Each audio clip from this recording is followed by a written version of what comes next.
দর্শক, আরবা আমিতের বিপক্ষে ব্যাট হাতে কারিশমা দেখালেন পারভেজ হোসেন ইমন। মাঠে নেমে এদিন ঐতিহাসিক অবিশ্বাস্য এক রেকর্ড করলেন এই ওপেনার। মাঠে নেমে 4 ছক্কার দানবীয় এক ইনিংস খেলে দলকে এদিন বড় পুঁজি এনে দেন বাংলাদেশের এই ওপেনার। মাঠে নেমে এদিন সর্বোচ্চ টি-20 রানের রেকর্ড করলেন। দর্শক, বিস্তারিত থাকছে ভিডিওর প্রতিবেদনে। আরবা আমিতের বিপক্ষে টি-20 সিরিজ খেলতে নেমেছে বাংলাদেশ। প্রথম টি-20 ম্যাচ খেলতে নেমেছে তারা। শুরুতে টসে হেরে আগে ব্যাটিং করতে নেমেছে বাংলাদেশ দল। শুরু থেকেই দুর্দান্ত খেলতে থাকে তানজিদ হাসান তামিম।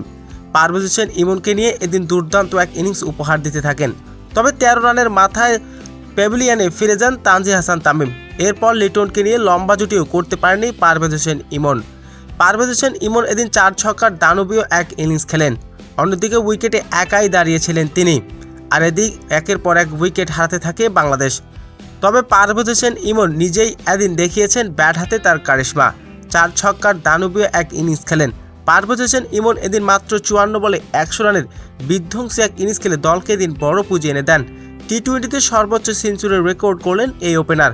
তবে পারভেজ হোসেন ইমনের বিধ্বংসী ব্যাটিংয়ে বাংলাদেশ নির্ধারিত 20 ওভারে 7 উইকেট হারিয়ে 197 রান তুলেন। তবে 4 ছক্কার দানবীয় এক ইনিংস খেলেছেন এই ওপেনার। তো দর্শক, তানজিদ হাসান তামিমের বিধ্বংসী ব্যাটিং আপনার কেমন লেগেছে? দর্শক, জানিয়ে দিন আপনার মূল্যবান মতামতটি কমেন্ট বক্সে।